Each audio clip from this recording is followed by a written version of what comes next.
Hello, everybody, and welcome back to Chatter Squadron, your weekly dose of Star Wars fun and positivity. My name is Tyler Bucks. And my name is Logan Honsaker. Sorry, we were down there for a very long time. It was a little bit of a trek. My back hurts. But welcome to another episode of the show. Logan, what are we talking about today? Once the blood rushes back to your head. All right, I got all the color back. Now, we are going to be talking about The Mandalorian, per usual. Spoilers. But yes, spoilers. We're coming for you, spoilers. But also, Logan, stuff actually happened in this episode. Stuff actually happened. I literally can't wait to talk about it, but I will let you do the intro spiel. It is a lot. And for a short episode, too. It was like a 30-something minute episode, but it felt like the longest one yet. So that's cool, which is good. Also, if you direct our attention back to our set, we have a new king/queen of the tiny chair of tiny victories, Jennifer Marroquin. Hey. And I know I'm saying that correctly now. Yeah, we asked. Yeah, I never like to butcher names. Right. Or people. Well, if anybody's watching, we don't like to butcher people. Yeah, right. No, we don't. But how can people become the tiny king/queen of the tiny chair of tiny victories? By joining our Patreon at patreon.com/Chatter Squadron. Exactly. Woo! Join the ranks there. We just revamped a lot of the stuff that we offer over there. So if you haven't joined up yet, this is a perfect time to do it. It's a good time. And also, while we have our eyes back here, check out the Mandalorian art from our friends over at Acme Archives Direct. Mm-hmm.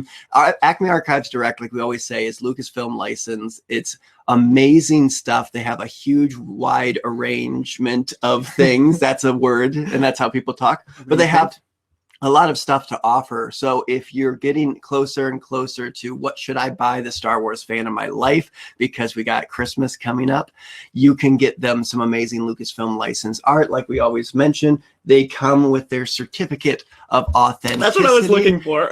Yeah. I was like, beforehand, we felt like we were missing something. So this was what Logan was missing. Or not. There's something that I'm still missing up here. I mean, that's what the doctors have said. But if you want to get your own amazing art, you can share this video on Facebook or just go and buy some at Acme Archives Direct. And since it's a pandemic, just ship it right to their house for Christmas. Right to the house. Yeah, our contact over there, Ryan, will come down the chimney and put the art right on their wall for them. He hangs it too. Yeah, that's what he did there. Every month, that's why we get a new one. Yeah. Is because he does that. He comes in, he hangs it up for us. And I know there's a little bit of glare happening on it right now, but you got the Mando, you got fire, you got Baby Yoda parting the flames and everything. It's a fantastic piece of art. But Moff Gideon in there. We're not talking just about the Mandalorian or the amazing stuff around us, but what else are we talking about today? We are talking about Jedi Fallen Order. Why the heck are we talking about Jedi? That's late. 1 year. Oh. 1 year and 1 day, I believe. What's today, the 15th or the 16th? It's the 14th. Oh, it is. So it technically came out a year tomorrow. I can think. I heard that dial-up tone. And then you're like, tomorrow. Tomorrow. A year. Normally it's a year yesterday. Now it's a year tomorrow. Yeah, but that's why we're going to be talking about that. It's going to be cool to look at this game a year later to kind of say, like, what did it bring to the Star Wars mythos? Would we get more? And also just some fun stories about playing it. I love it. I love the game. Right. I love it. I love it. And then something that I don't love, but the patrons and the viewers might love, is how during this week and everything that went about how I got this piece of paper that said I do not have COVID-19. He doesn't. And there's a whole story. This whole week has been crazy. It's been a week. For me and Logan to be set assured that we are clean and clear to do the show. But if you are watching on GetVokl, you'll be able to hear the story as to how I got this piece of paper. And if you're a patron at the Captain or Commodore level, we're going to do an audio post show where I will tell Logan and the listeners what happened, the story and what it feels like to have something injected into your brain stem. It feels to be able to go clear. It's still in there. They never got it out. They're like, yeah, we'll just say you don't have it. But so that will be at the end of the show. But let's start the show. And let's start it with The Mandalorian. Mandalorian. We just watched the episode for the second time. Yeah, I'm a two-time guy. I gotta watch things twice, and even then I'll miss things. You're a two-time guy. I'm a two-time guy. First-time guy, second-time guy. Logan, two-time. Yeah. So we watched it again. It was cool to be able to, talk about it together as it was going on. Oh yeah. This episode was really, really cool. I was, we've been having that build up this whole time and talking about like, when is this going to happen? When are we going to get more of this? And we finally got more Mandalorians, more Jedi type stuff, more Empire and Moff Gideon. It was like, this is what I wanted. It had like 3 big things in the 3rd episode. It made me almost feel like, couldn't we get like speckles of those in the other ones too? But I'm not gonna rest on that. Let's talk about this episode. Oh, you're saying if they could have pieced some of this stuff into the other one? I agree. Yeah. Right. It's like, but we're talking about this episode. So the opening space scene was, as you said, was very cool. Yeah, it was cool. I thought it was not the first scene. I always say that's the first. I don't know if it's the first, but it really pulled me in right away to be like, wow, it showed me, I guess, how lonely flying through space can be. It's like the dark cockpit. You have a couple of the sounds going on, the ship noises, the ship's making noises. It's as it should be. It's barely held together right now. I think that's the technical term. It's ship noises. Ship noises. Which you shouldn't be able to hear in space, but that's neither here nor there. But no, they're all sleeping, which is like just chilling in the cockpit. And that was the first time I was like, it's like you're always on a constant road trip. And that's what I thought of. It's like when you see Mando or any of the characters get off and they're interacting with people on a planet or wherever they stop through, it's like you can just bet that they're exhausted because he just gets to sleep in the chair, basically. You know what I mean? So he doesn't have that bunk, that tiny little bedroom that he has to go to scrounge in. And Baby Yoda doesn't have his little Baby Yoda hammock to take a nap in. Yeah, no hammock. I found it so funny that he also sleeps in his armor. Yeah. Oh, yeah.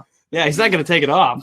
Yeah, why would you? It seems very comfortable. Well, if he's not loose. The first one to wake up and put it back on, it's over. Yeah. Has Baby Yoda seen him with his helmet off? Baby Yoda is a foundling, so he is kind of part of the coven. Yeah, what are the rules there? Because I know. What are the rules? What are the rules?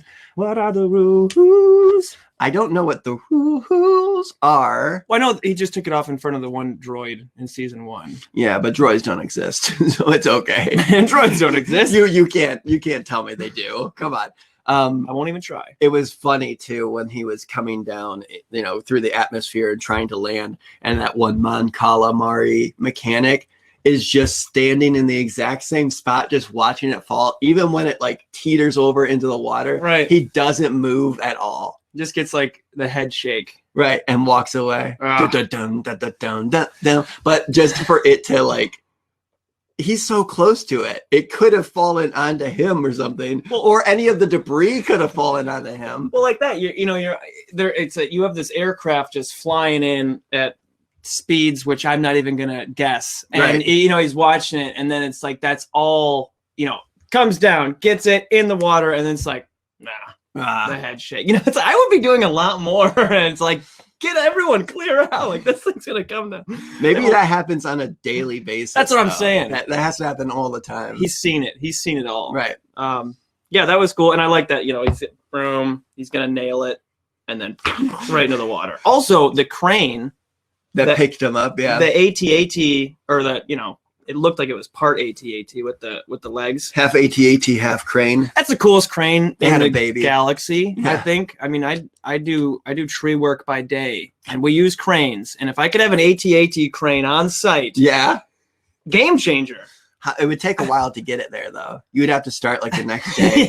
Maybe even an AT-ST, a little one. I'll take that. And be careful about the crane, like the wire that you have that lifts things in case it like goes around the legs. That would be the worst. Face for it. Right. No, our crane's down. But you said something funny about when they were on the planet with the give me 1 second. That's what I forgot to do. we found out. Right. The audio listeners will have a different experience because I knew I needed to do something. I forgot to record the audio, but we got it here. GetVokl has our backs. Okay. You have it. Thank you for the step behind the scenes of Tyler's awful brain. Yes. We need a checklist. But at least now we know. Why don't we have a checklist for this We show? are the checklist. No, we're obviously not good at it. We couldn't find the certificate. I didn't record audio. But at least we knew we were forgetting something. If it counts. You know, I feel much better now. At least we knew something was awry. Yeah. We had a feeling. Back to other people having a feeling that Mando asked the husband frog, like, okay, so where are the Mandalorians or people that look like me? And he just points in a general direction. And you said it would be funny if that's all he gave them. Yeah, I want that to all, like, that's it. You know, he does all this. He brings the eggs, the frog lady. They don't go to light speed. They go back. And then it's like, and where are the people that look like me? And he just turns and points. And then that's it. And then you never see him again. Right. That's it. That's all the help. And you said Mando would be cool with that. That's it. That's the way things seem to be, that Mando is fine with anybody that gives him any kind of information. Minimal information like that. Like, hey, I almost died like 14 times. Please just give me exact information. And Frog Guy's just like, over there. Yeah, that way. I mean, I know. He just points off into the ocean. And honestly, he didn't really give him that much, because then Mando went to a bar to then pay someone for that guy to then tell him to talk to this other guy. And this other guy tries to kill Baby Yoda and him. Once again, Mando, what is up, dude? Not good information. Not good information. You're doing a lot. You're not getting help. And I do like, speaking of help, how the like waiter, whatever, was like, I know someone who might help. Right. When we were watching the second time, and I'm like, well, he did say might help. Yeah, he didn't give him his firm word. Right, like this guy definitely will help. No, this guy might help. He might help. And he kind of might help. He might not. He definitely might not help. And then you mentioned this. I want to see what you said in the notes. Boats with 2 exclamation points. Boats. I thought when I saw that scene, I was like, is this the first time? And I could be totally just, I don't know, talking crazy here, but is that the first time we've seen boats in Star Wars? Okay, you have to say in Star Wars. Is that the first time we've seen boats ever? What is in Star Wars? Star Wars is so futuristic. I mean, boats? When is it going to stop with the technology? I think it's cool, though. I mean, obviously, down the line, if with that much technology, you would still travel by boat and all that stuff. I just like to see it. I like the underground. I like to see all that stuff. So when I saw that, I was like, oh, Star Wars, and we're on a boat. That's cool. In our GetVokl chat, we have Trevor saying Rogue Squadron had a boat. Rogue Squadron? What? I'm supposed to bust out my N64 for that? But they did have a boat. They did have a boat. You got us there. You got us there on that one. Second time we've seen a boat. Is this the second time I've seen a boat other than N64 and other consoles, probably Rogue Squadrons? But man, how lame is it that people just want his best car so much that they would kill a baby in order to get it from him? Yeah, it seems like there's no code. Also, what's the plan? Put him in there, lock him in the cage, poke him with sticks until this squid thing eats him, then cut out the armor after the fact. I'm not sure what the whole plan was there. Yeah, maybe they're so cool with the squid thing. It's like a water sarlacc. That's what, you know what I mean? That's what the a warlack. A warlack. That's what I think they're called. Maybe they're so cool with it they could just be like, hey, give us the armor. Spit it out. I mean, they do have squid faces. Is that just a giant one of them? Right. Like just a squid, like they just sleeps in the bottom of the boat. That's their uncle. Wake them up. Hey, stick them with a stick. Hey, we need that armor. Come on. Spit it out. We get our had your treat. We get the new Mandos who come and legit murder everybody on the boat. Yeah. Legitimately murder everyone on the boat. And the second I saw that armor that I've seen so many times being Bo-Katan or Katan, whatever. Once I saw her, I was like, "Whoo! Finally, we're getting some of those tie-ins here that a lot of people said, rumors. Hey, this person's in it, this character's in it, but this is now like for reals this time. Confirmed. Confirmed. We need a confirmed stamp. Well, it is that and you said the same thing. I know we talked about it briefly, but it was like I'll put that on the checklist. Now we have a checklist. It's Tyler's hand. There was so many before season 2. There was so many like grumblings of like, oh, this person might be in it. That person might be in it. No, you need to grumble. This person might be in it. That person might be in it. But and you hear these names, and Bo-Katan. Which one is it? Which one is it? You hear these names. You hear them both. No, you hear these names, and it's like, I don't know. I personally, I don't put a lot of stake into someone making some video on the internet saying that we saw this person's shadow on set, and so that might. I like you giving that thing. I don't like when people make those types of videos. I like when people make other types of videos. But you know what I mean? With like, so I like that it's a bit confirmed now. It's like, okay, we heard this name, we heard that name. Maybe I'm not gonna be married to the idea or anything, but now when you hear the name, see the face. Confirmed stamp. We also see Sasha Banks, and Sasha Banks is Casca Reeves. Yeah. Keanu's sister. Yep. Casca. That's in there. Yeah. Same universe. Keanu Reeves is in the Star Wars universe as Keanu Reeves. But I'm a huge wrestling fan, and that was one thing. Once there was rumblings about Sasha Banks being in the new season of The Mandalorian, that was, to me, felt very real. And doing this Star Wars stuff for such a long time, you kind of have to have a good BS meter, which is like a filter, which is Bantha S, not Bull S. They gotta keep it on brand, but you have to have a good filter for that type of thing. But when Sasha Banks is in the new Mandalorian season, that's very like, okay, that's way off the wall, right? That it feels right. It's sometimes things are way too on the nose, like Tamora Morrison coming back as Boba Fett. That feels just like fan casting. Like, oh, we'll get a bunch of clicks by saying Tamora Morrison is confirmed to be Boba Fett. Like, that will get a bunch of clicks. Right. But when someone's like, I don't see people who are running clickbait sites sitting down going, Sasha Banks is a Mandalorian, and like, yeah, that'll do it. Like, put that in there. Yeah, put that in there. That's what I mean. So her taking off the helmet and also seeing her in the trailer, so cool. Well, so cool to see her. Even Bo-Katan, they said there was, early on of like, oh, that's gonna be in the new season. You know what I mean? So it's like, that is, like you said with Tamora Morrison, is like, it's almost too on the nose. Yes. Where it's like, maybe not. But you're right. Yeah, Sasha Banks, what's the stake in saying that to get clicks? Other than to get like cross clicks from wrestling sites. That's the only thing I would think of.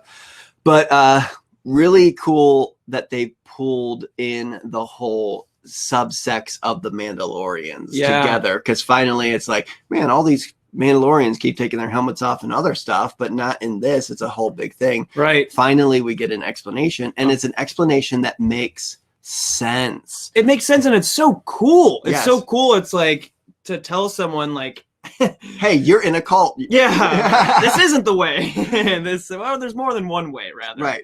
It's not yet. That's what I mean. Hey, you're in a cult. Hey, I mean, if you've never had to tell that to someone you haven't lived. Okay. But I am interested in that type of mentality of okay, it's a very culty thing too. Like, don't ever take off your armor. Don't show anybody your face. You're not a human. You're a Mandalorian, like all of that. Right. So it's interesting to see the differences. And it's also interesting now from us looking in, it is kind of like, yeah, their side of things is a little bit like strict. It's a little bit like kind of crazy. And it's like, wow, Mandalorian is, he bought into a pyramid scheme for sure at this point. Oh yeah, big pyramid scheme, a helmet pyramid scheme.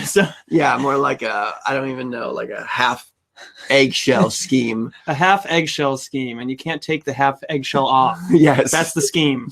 And they have a great conversation about wanting to be the Mandalore. Well, it's so strict that you could have someone save your life, and then as soon as they pop their helmet off, you're like, I'm out. Yeah, you're not a Mandalorian. Yeah, right. Just totally discredits them. but everything about the new Mandalorians were really cool. Yep. Like when he's walking alone again and he gets jumped by all the, I believe, Quarrens is their name. Yeah. And they're basically like, hey, you killed my brother. You killed my brother. And now you're going to die. My name is something Montoya. You killed my brother. And now prepare to die. But they jump down with their jetpacks and are like, I killed your brother, and then just light them up. Like, you can't get much more brutal than that, is to tell someone you killed their brother right before you kill them. Actually, I killed your brother. And now prepare to die. Prepare to die. But everything about him was cool. They went and had that guy's name? A nice lunch. It's like with an I, like Hugo. Yeah. Whatever. Montoya. Inigo Montoya. That sounds right. I've seen that movie once. Well, that's the Tiny Queen / King of the Tiny Chair of Tiny Victories. Ooh. Jennifer gave that to us. Thank you. Boom. Thank you so much. So, but that's really cool when it comes to them, like their whole like difference between them. You have them just eating food, chilling with their helmets off in like a restaurant, and then Mando is still, he never eats, by the way, but Mando is still just sitting there not eating, not doing anything. Right. And it's just like, I don't know, it feels like kids that went to the same school but like hung out in different cliques, and now they have to eat lunch together. Now you have to do a project together. Right, yeah, that's what it is. Work on this group project together. Those three are friends. You aren't their friends at all. You're like a goth, and they're like preppy kids, and you guys have to do a science fair project by taking a ship down. Not taking it off. We're not getting this helmet off. I'm not taking off my lip ring, dude. I'm freaking punk, bro. This lip ring is not coming out. Anyway, so I enjoyed all that. I enjoyed them setting up for this heist. Heists are always cool. The heist was sweet. But oh my gosh, everything about the heist was cool. The actors they got to be the imps were awesome. I loved the officers. I loved the pilots. A lot of great facials. The pilots were great. The officer was the actor Titus Welliver. Mm-hmm. Welliver, he's the Imperial captain. Yeah. He's cool. I've seen him in a lot of different stuff. And that's what I mean. It looked like there was a bunch of really big name cameos thus far in the season. Right. And I thought that the way that they structured this whole sequence was really cool, with them flying in, throwing the stormtroopers off. Oh yeah. Showing that, establishing who these characters in the cockpit are by having a stormtrooper fly away. Yeah. Exactly. Already showing that they're like a little nervous about this whole situation. But then a bunch of brutal kills by Bo-Katan and her friends. Yeah, they were sweet. Just slicing and dicing people. And I know I called it out when we were watching. The best, I'll butcher it re-explaining it, but that shot where it just zoomed in and you had just a stormtrooper just kind of like going down after being stabbed in the throat. Yeah, that's so cool. That's pretty brutal to be just like kapow. It's awesome. That scene was sweet. They were very graceful. The preppy kids were super graceful, and then you have Mando, the goth, who just keeps blowing people up, or running headfirst into blaster fire. Take these explosives. They were like a crack SWAT team, nods. Working together, head nods and everything. Mando's just like, I'm gonna run at him. And I'm going to throw a bomb at him. I'm going to throw some explosives. What do we think? What do we think? This is the way. Cover him. I don't know. He's doing it. But so many fun bits, like where they're supposed to lock down, or not lock down. They're supposed to stop the Mandos from getting past them, right? And then immediately just close the doors. Yeah, close the doors. That's Kevin Dorff. Another guest actor on this episode is the deck officer. Yeah, and then they all get flown out in the back. I love that. That was so funny. That was perfect, because you just have him standing there as soon as nope, close the doors. Close the doors. All of them. All the doors. All the doors. Which ones? All of them. And it was interesting seeing the dynamic of the Empire still. That Moff Gideon basically saying no, we're not going to save you. You guys have to deal with this yourself. Him killing his own pilots in order to fly the ship directly into the ground, which I thought is a pretty cool kind of, I don't even know if it's a nod, but in one of my favorite Star Wars books, Lost Stars, there is a maneuver in the Empire when your ship is too compromised to crash it into the planet instead of letting it be taken over. Right. So that's what it really felt like. It's like, oh, it's just Imperials doing Imperial things. Yeah, it's a super Empire move. It's like, we have all these guns and they're trying to steal them and they're going to steal them. I'll just crash into the planet. That solves that. Hey, I mean, you can't have a ship if the ship isn't there anymore. That's true. Also would have taken care of the Mandalorian problem on the ship. Well, yeah, that too. Unless they jetpacked away. Okay, but another cool thing too is him doing basically a cyanide pill. Yes, but it was like I don't know, like electricity. Yeah, I don't know what they call it, a vibro pill. Right. That sounds bad. An electro pill, like something better. Yeah, something like that. Whatever it was a cool addition. Very like cyanide capsule, Nazi Germany-esque, with like no information can be passed along. Right. I would hate for one of those to malfunction. Like you have to wonder how long. Like, don't eat something. Right. Hopefully they're water resistant too. With all that electricity in it. They don't like to go swimming. And basically, we find out that Bo is trying to get the Darksaber again because she wants to be the Mandalore. So that, I mean, if anything, like we've talked about Cobb Vanth from Vanth Refrigeration, we've talked about maybe the pilots, maybe the Frog Lady, like some characters we might see again. Right. We're gonna see these characters again because they're all convening at Moff Gideon at this point. Right. Moff Gideon's trying to find them, also trying to find Baby Yoda and Mando. They're trying to find Moff Gideon in order to get the sword back. Like, it's going to convene all together at the end of the season. And that's what with the previous episodes that we were discussing. Mm-hmm. I wanted to make sure, because like that, we know it's going to all tie. Even though the episode 1 was a bit slow, like we said, episode 2 is a bit slow. Yeah. People said filler. It's like and that's the thing, is like I don't want to be too jumpy to where it's like, oh, it's all just filler. It's like, you let it play out. We know it's going to all tie in. Mm-hmm. We saw Moff Gideon, and our some of our predictions came true. Yeah. The Razor Crest got repaired. Yeah, we said the Mandalorian would be in this one. We did. So hey, well, I mean, listen, Tyler Damas over here. No big deal. And I don't know how to say your name in a cool future predicting name, but Logan. Yeah, Tyler Thomas and Logan. Yeah, that sounded really cool. No change. Super cool. You're the original. People are gonna be Logan from now on who predict things. But hey, that'd be cool.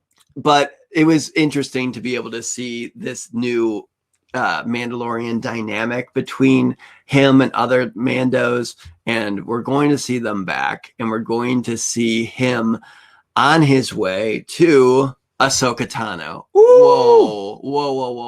Hold up. Stop the presses. Destroy the presses. Destroy them. Ahsoka Tano is going to be back. In The Mandalorian. Finally. But that was another one of those. There's your gasp. That was another one of those. I need one rumors that went along for Ahsoka. That's the biggest one. Right. Ahsoka's going to be back in this. And obviously you kind of go, oh, maybe. Who knows? But that would be cool. But it's going to be cool because we're going to see her in live action. Being able to see Bo-Katan in live action was also major. I like that she's kept the same hair ever since she was a youngin'. Yeah, right. She knows what she likes. It's that helmet hair. It has to stop right there. She's got a bob. Otherwise, yeah, you'd see it come out. Sasha Banks has super long hair. Like, what's up with her? Right. She doesn't get a bob. You got to get on the train. Got to get on. Listen, I know you're making your hair into X's. That doesn't do anything. Which is sweet. It is pretty cool. Very awesome. Star Warsy. Yeah, using like little braids. But we're going to see Ahsoka Tano, and she's going to be training Baby Yoda. It's going to be the cutest and coolest thing. I'm freaking out, Logan. I'm freaking out. He's freaking out. God, his phone's going off. That's it. I got to go. That's not a phone. That's actually the mail guy. That is the mail. The mail's here. That's how much Tyler's freaking out is the mail. What if I got up and like the camera followed me and we had a character who was the mailman? The mailman. Dun, dun, dun, dun, dun, dun, rah. Oh, talk about production value. Yeah, what? What that camera has been held by someone the whole time. It's not on a tripod with the steadiest hand. Right. Like props to that guy. Well, he just stands there throughout the week even when we're not doing it's weird. I'll tell you. Okay, so we're gonna see Ahsoka Tano. Before we end talking about this episode, we got to talk about Mando's ship. What the heck did they do to it? Nothing. They did a bunch of stuff. They like patched just things. They patched the holes. They did a lot of unnecessary things. Like they're just like, we'll put a net on his seat. Right. Let's put some nets up, and let's just run wires through the cables. Just cables. Just rubber band this thing back together. I said it when we were watching. I'm like, if those like wires and stuff are holding the ship together, not flying in it. No way. If I was in a car going 30 miles an hour to like the CVS and back, and it was held together by cables, no way, man. No. He's going into the stratosphere with that thing and jumping immediately into hyperspace. Already a thing popped off of it. And he's already seen the dangers of like crash landing through an atmosphere. Like just recently he had to deal with that, and he's like, yeah, it's good enough. Let's just take it up and go. Let's just go. Yeah, he'll Mando. Here's the thing. I'm gonna put this. Got a lot of faith in that ship. I'm gonna be honest with people. Mando isn't even like my favorite character in the Mandalorian. It's everybody else. I'm gonna be honest with you. I associate or like connect with everybody else more than the Mandalorian, because he just does stuff that you go like, why are you doing that? Yeah, I would never do that. Why are you doing that? Like, okay, you gave him 1,000 credits. He did a poor job. Get a second opinion, man. Go somewhere else, do a job, get some money, get a ship that you're not going to blow up in when you're trying to turn the engines on. Love it. He's like, I paid for this. Okay, can I get a second opinion? Yeah, don't fly it. I'll give you yeah. Before you go somewhere else, don't fly this thing to someone else. Yeah, before you fly it, don't. That's my opinion. Listen, you gave me just some money.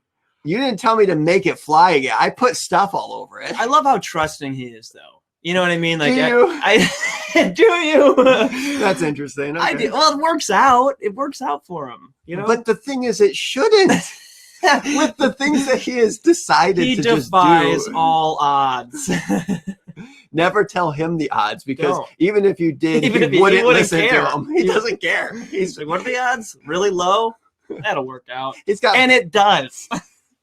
He's got Beskar metal. I want to say we did see one of the frogs finally hatch. So I guess Baby Yoda's not as murderous as we would have. That is something that's come up throughout the week because of the whole eating the eggs thing. And we came on last week and we talked about like, messed up with the egg eating, and a lot of people have gone back and forth as to, well, it was actually fine. It wasn't because they weren't fertilized, right? Because it's no better than eating an egg, for breakfast, like right? We do, but a chicken. But however, if these eggs that I think I mentioned before, the eggs in my fridge right now, if that was my only food, if I had 4 eggs and I'm like, I can't go grocery shopping for like 3 days. Right. And all I got to eat is like an egg a day and one just in case. And so it means a lot to me. Yeah, they're important. They're very important eggs. And then you explain how important they are to you and the audience because they're watching. Right. And then your kid starts throwing the eggs against the wall. That doesn't make it fine because, they're not for like the thing I think we were talking about big time was they were important. Yeah. It doesn't even matter if like, they weren't fertilized or whatever. Like they explained over and over again, these eggs are super important. And then you get into like the fertilized speak in the way of like, she cares for these eggs. Obviously, she wants to get all of them fertilized. To have if you all eat those them, kids. You can't fertilize them. Right, exactly. There's nothing to fertilize. Exactly. And I think like being extremely serious for a second here, it kind of comes down to the thing about consent. Right. Is if she didn't care and Baby Yoda was just popping them and she was laughing about it, like, I got a bunch of them. Like, it's fine. I got like 10. Yeah, I got the I was like 15. 9 now. Whoops. Right. Okay, baby, slow down. And I look away, 8. Okay. But it's the consent thing. She wanted all those eggs to make it. Baby Yoda was eating those eggs, and that's messed up. Yeah. It's not cool, and it's not funny, in my opinion, except for the last one. Like I said, I laughed on the last one, the last little pop. If it would have been like 2 eggs, and I don't want to harp on, because I think we did talk about it last episode, but I don't know if we said this, whereas like, I think you were in the same boat. It's like, I thought maybe he's eating them, okay, and then maybe something's going to happen with the ship, and maybe it's going to get really cold, and maybe her eggs in the tank might not make it, and maybe he's storing them. You know what I mean? Like some payoff. Like they're no, okay, we're not on the same page with that. They would not do that. But he's just gonna eat them?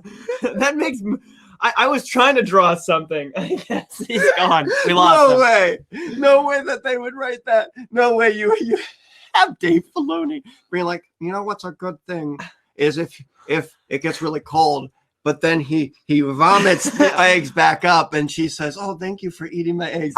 That's such a weird. Is it? Is it weirder than just eating the eggs? Yes. Okay. Yes, I would say, because now you're adding like regurgitation, and like Baby Yoda is now pregnant with eggs. At this point, I don't know if he's necessarily pregnant. Well, that's where the babies go. They go in the stomach, right? Yeah. And that's how you get pregnant. Is you just eat too many eggs. You get pregnant eventually. That's why I don't eat eggs that often. I never eat eggs. I don't want to have true. I don't want to have a baby chicken. Yeah, and that's what if you don't if you eat an egg and happen to regurgitate it, you're gonna have a chicken. No. It comes out. It comes out. Yeah, that's the thing. Babies have a rough time. They have to go through. I'm saying, I was trying to draw some sort of conclusion to how he could eat these eggs and have it be okay. There wasn't one. Okay. He just ate the egg. How about we move on from Mandalorian talk and let's talk about Jedi Fallen Order? Oh, let's move on. But either way, this episode was very good. 2 thumbs up. 2 thumbs up for this episode. 4 thumbs up. Fine. Like, what if the mailman's hands came in the screen? Whoa. Oh, with mail. He drops them. And gets right back out. Okay. Got too slap happy with the whole Baby Yoda. Oh, it's Baby Yoda ate the egg, so everything's fine. It's too much. That's why the spider lady was going after them, because she was like, wait, what if it gets cold? I want to have that baby in his stomach. That one baby. All these other ones aren't going to survive. It's too cold. Mandalorian, please. Please, make him throw up so he can get those eggs. Okay. Cool, man. All right. Woo! Jedi Fallen Order. Jedi Fallen Order. So it is a canon single player video game that was developed by Respawn Entertainment, also who created Apex Legends. That's a game that I've played a lot of. It was released by Electronic Arts on November 15th, 2019. We're always a little off. I know, that's what I was saying. We're one day off. Or ahead or behind. The game tells an original story about Cal Kestis, a surviving Jedi Padawan, 5 years after the events of Star Wars Episode 3, Revenge of the Sith. So you've played this game pretty much all the way through. Here's my little input, because you'll have a lot more input than me. Right. When this game came out, there was a lot of stuff going on in my life, and I was not able to play it myself. Right. But I played other people's games of it, and I also watched people, on the couch watching people play pretty much all of it. So that's my little intro when it comes to Jedi Fallen Order and playing it, but you actually own it. Well, that I do, and that was my intro, because my room on May the 4th, because I was late to this game. I was super late. I didn't even hear about it. Like, I was under a rock. That's true. Apparently. Well, you did live in Colorado, which is just rocks. Right. And I lived underneath the Rockies. Yeah. Tunneled under them. That was my home. Chained up in a dungeon. I don't know why I didn't hear about it. You're like, please tell me about the new Jedi Fallen Order game. Right. So May the 4th happened, and they had a sale on it. And my roommate downloaded it and started playing it all day. And so I just sat there and watched him play it. And I was like, this is amazing. So you kind of got my experience with it. Well, then I was like, I mean, it sold me. So I was like, I'm definitely going to download this game. And it said that you had the sale. I think it was like half price or something like that. I don't know exactly, but some sort of sale till midnight. Mm-hmm. So then it was like about 9 o'clock or 10 o'clock that night. And I was like, I need to go download this while the sale is still happening. While the sale is not stale. While the sale is not stale. I need to download this. I need to prevail and get the game. Okay, continue. Reaching. I went and tried to download it, and because I was on mountain time, so it was 10 o'clock for me. Mountain time. Oh, I'm under a mountain time. I was underneath mountains. I missed the sale because it was technically midnight East Coast. It's midnight somewhere. Needless to say, I spent all day selling myself on the game and then paid full price. But it is worth it. Well, worth every penny. Let's just say that it sold you that much that you were willing to pay full price. Still.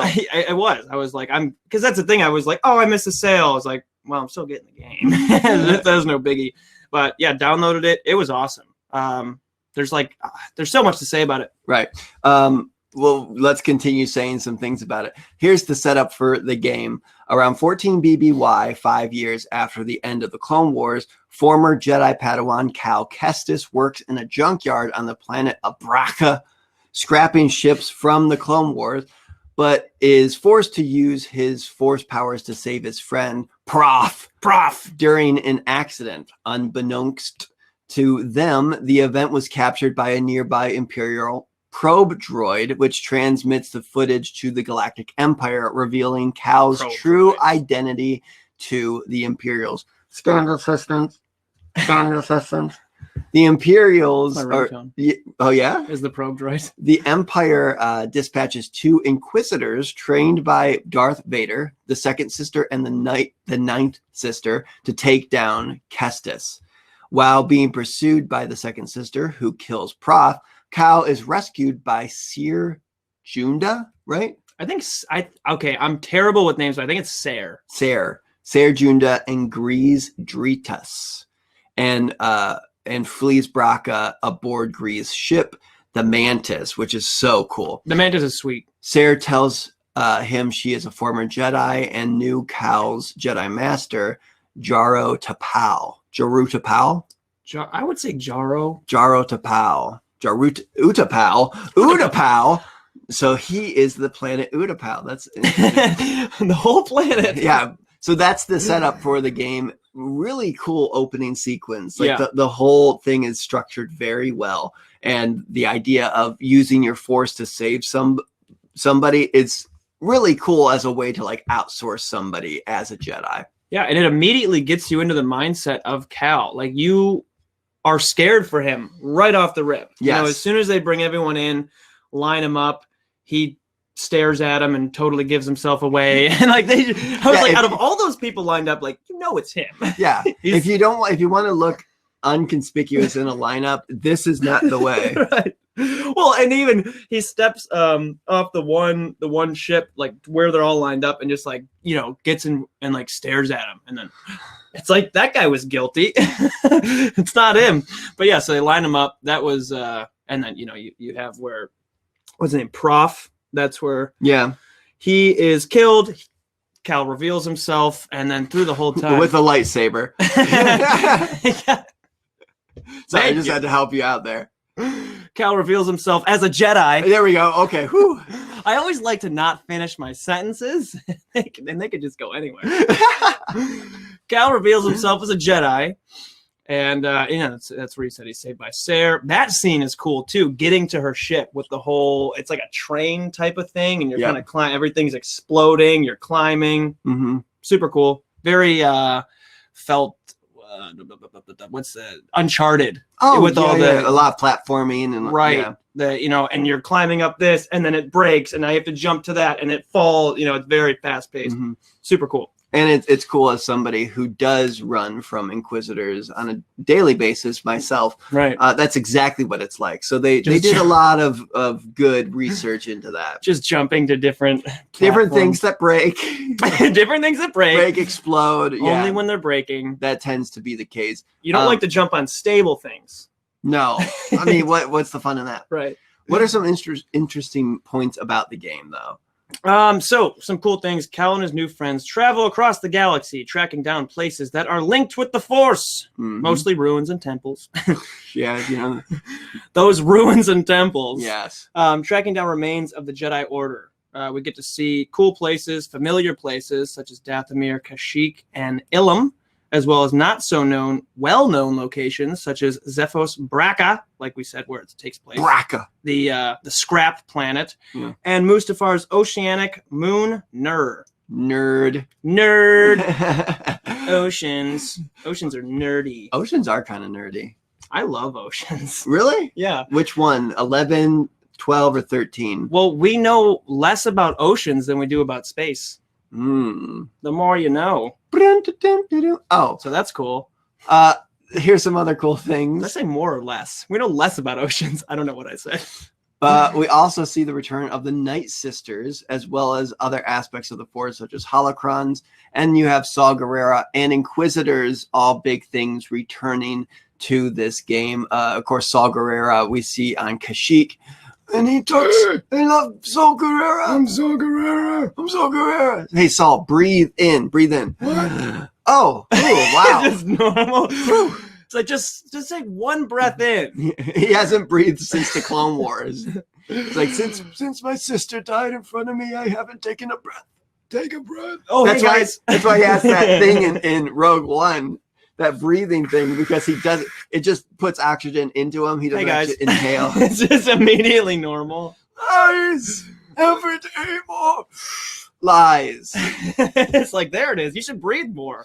The game also plays with a lot of heavy mental health overtones. As the story progresses, we learn more and more about how Cal survived Order 66. We see flashbacks of his master teaching Cal the ways of the Force, which brings back his teaching as the game moves on, which is a great way to, like, you have a character who's obviously should be pretty knowledgeable and leveled up, quote unquote. Right. But then it is like hidden in this trauma that he has to work through as you play the game.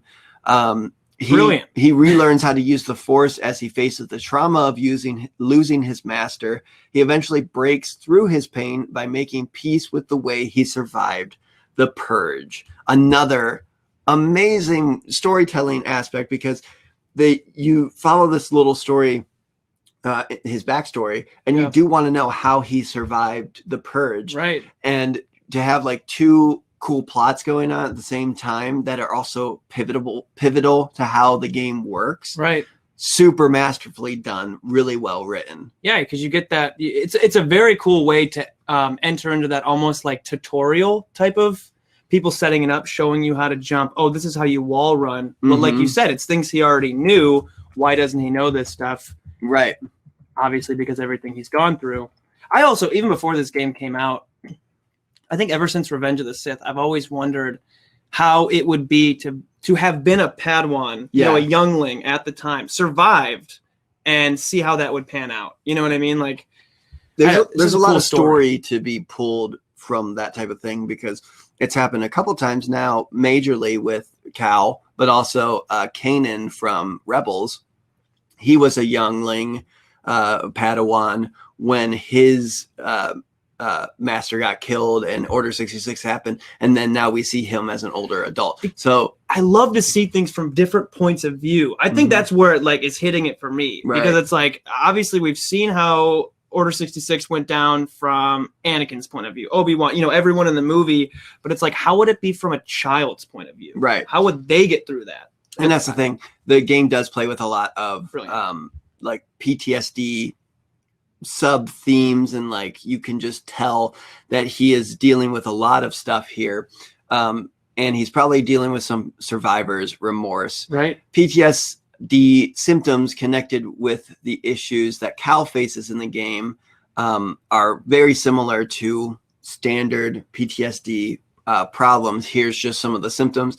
Memory problems, including not remembering important aspects of the traumatic event, being easily startled or frightened, much like being lined up to see Inquisitors. Right. I mean, yeah. Overwhelming guilt or shame, and recurrent unwanting distressing memories of the traumatic event, easy for me to say, reliving the traumatic event as if it were happening again. I think that sounds very familiar because we see that told through Cal's story on the screen, and we see someone slowly re-heal their wounds over time. Right, and you get to see that growth as the game goes through with the character, with force abilities, with getting, and that's how you get to different parts of the map, which is cool. It's very, very Dark Souls-y. Which I'm sure everyone who's played the game has said that. But when I first played it, I was like, oh yeah, with the meditation spots and all that stuff. Big props to Stig Asmussen, the director of the game, because it's masterfully done. It could totally be a movie just in the story aspect of things. We have BD1. Yeah. I'm not just saying this for shock value.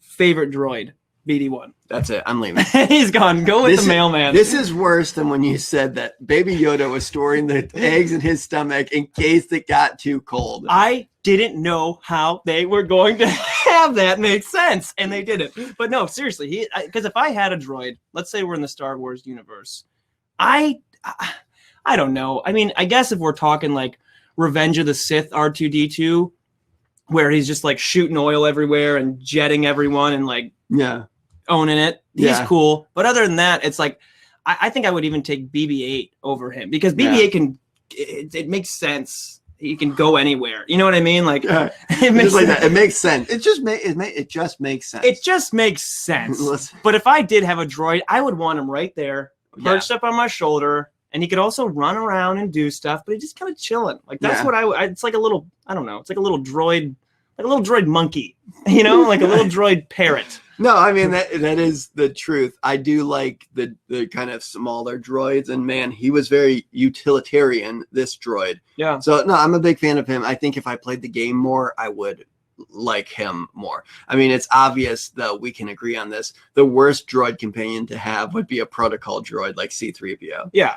Super slow, talks too much, gets you into a bunch of trouble. No, thank you. It's like if you want someone to tell you just what's happening, there's your droid. Perfect. You know what I would like? A protocol droid for starting the show. That way we don't forget all the things that we have forgotten. We need a protocol droid that just takes notes. Or no, it does a checklist. Just the checklist for us, and that's it. We'll power him off at the end of each episode. Well, even that, how you meet BD1 in the game, you know, he's like injured, and you kind of repair his leg a little bit, gain that trust. Like that all is, I don't know. The relationship building is very cool between characters all throughout. Also, the lightsaber, super cool. Yeah, that's what I'm super jelly about, is because I'm a huge lightsaber person. So half lightsaber, half person. So I would just love, yeah. You don't want to know how to do it. You never know. You never know which way it's going to shoot out. But I'm a big fan of that type of stuff. So the customization you can use, especially giving like different colors and different materials to make it with, so cool. Well, in the how they like weaved it into the story of that it's technically two crystals in the same, you know, so he can do that. You can separate them. Yeah. Sweet. Now, I obviously from a game standpoint, I think it's brilliant that they made it a double lightsaber. And then if you want to, you can only shoot out one side of it, because it's like if someone wants to use the double, they can use that. If they don't, they can use the one, and you don't have to recreate this whole new lightsaber. Now, coming from someone who just loves to use one lightsaber, would I have loved to have one single bladed lightsaber and customize it? Of course, but I'm not going to get crazy, because that is the smartest way to do it, and I realize because then it gives everybody the option. Exactly, you can use the one side if you want. Double bladed one side, or having two. So it really gave people all those options. But when it comes to the game itself, how many copies were sold? Over 10 million copies sold. Whoa, 10 million? 10 million. That is a very sizable number. And I think that came from like pretty early on, like not even including all the other copies that might have been sold over time. Not including me, you're saying? Not including you, yeah. I wasn't factored 10 million and one. In May, they had to do the recount. The recount, and it was just one. No, that probably was the only person that bought it. Quickly after it came out, I believe. That's where they pulled that number. So it's over 10 million. Did I say over? I think you said over 10 million. Over. Over 10 million. 9,000 copies sold. Definitely. But it was enough to turn some heads and win some awards. Oh, do you have the awards that it won? Do I ever? Yes, I do. You do? Yeah, I do. It actually there won it a is. bunch. It was not. I did have it, and then it went away. And then it went away. Okay. So real quick, it actually really truly was nominated for a bunch. So I'll go through them quick. But the 2019 Game Critics Award, it was nominated for Best of Show, Best Console Game, Best Action Adventure Game, and then it won the Titanium Awards Game of the Year, Best Game Design, and Best Adventure Game. Nice. Maybe just go through the ones that it won. Yeah, because it got nominated for a lot. So many. Which is also telling to how good the game is. It won the 23rd Annual DICE Awards Adventure Game of the Year. Won the Navigator Awards Game Franchise Action. Won the Game Franchise Action Sound Effects. Oh, that was another thing. The soundscape and the music, the sound effects, brilliant, brilliant, and it won a bunch for it. So it really immersed you into being there. Yeah, you don't need me to tell you because they won awards to tell you. Excellence in Sound Effects, the South by Southwest Gaming Awards. Won Excellence in Sound Effects. Here we go. 18th Annual Gang Awards. It won Music of the Year. It won Best Original Choral Composition with the Cordova's theme. Nice. And it also won the ASCAP Composer's Choice Awards Video Game Score of the Year. Man, I mean... It cleaned up. Something that we've talked about on the show, that I've talked about on the show for a very long time, is that Star Wars is kind of the tippity top of the franchise for anything. Yeah. We have some of the best movies in the franchise. We have some of the best TV shows. We have some of the best games, best music. Like every time something happens, it's kind of hit out of the park. And so that when something is kind of not that great, it's just because it's on a higher pedestal. You know, like this game is super great. It won a bunch of awards, but when some other game comes out or something that's not as great or whatever, you know what I'm saying? Like it's people shine a bigger spotlight on it. But at the end of the day, the movies we love are like some of the highest grossing movies. They've won a bunch of awards. Same with the games, same with the composing. Yeah. Same with the shows. Like I believe Mandalorian won a bunch of awards for the first season. So we're pretty spoiled when it comes to this type of stuff. And this is just another thing that has popped back into our love for Star Wars is an amazing game. And it's because of the detail. I'll say it 100 million times. Not now. I'll say it over 10 million times. 10 million and one. I know when my roommate, I was watching him play it, and my other roommate was in there. We were both watching him play it. A lot of pressure. Shout out to you, Brenton. He was every so often, Cal, if you're not like moving a lot, he'll kind of just do like this hair tussle. Yeah. And it's just, very natural. And I noticed like once he does the hair tussle, like his hair in the game fluffs up, and then over time it will go back down. As like, and they even both said, I was like, dude, wait a little bit. And if you wait like a few minutes, and they were like, you are the only person who would have ever noticed that. Yeah. But that's, I love it. That's what sold you on the game. You were just like, the hair. The hair has physics. That's it. That's it. This thing. I'm getting it. Yeah. I don't even need a lightsaber. I just need him to whip his hair around. Whip his hair back and forth. But when we come back next week, we're going to be talking about the next episode of The Mandalorian. Everything being okay. Like I mentioned before, I did get the piece of paper that said I am COVID free. So for the people on the GetVokl, they can watch me tell the story in a couple minutes here. And then for our patrons at Captain and Commodore, you'll be able to get the audio post show of this as well, especially since I remembered to press the audio and record it on the laptop as well. Thank the Force for that. But like we mentioned at the beginning of the show, if you want to win that Art Between Us by Crystolulu, or yes, Crystolulu. There it is. Thank you so much.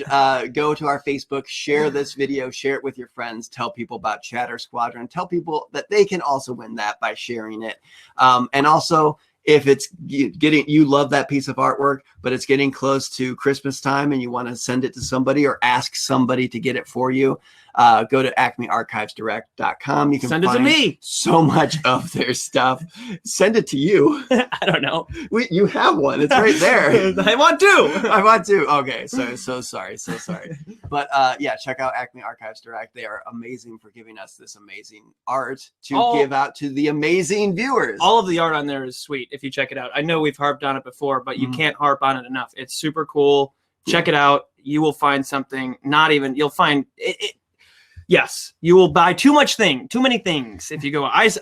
Oh boy, Logan's starting to freak out. That's what happens when I look at the art. He's talked for almost an hour now, and that means it's time to power down. Well, thank you from myself, from Logan, from the protocol droid that holds the camera. We will see you guys in the next episode. And like I said, GetVokl people, stay around. You're going to hear about my COVID scare, and we will see you guys next week. See ya!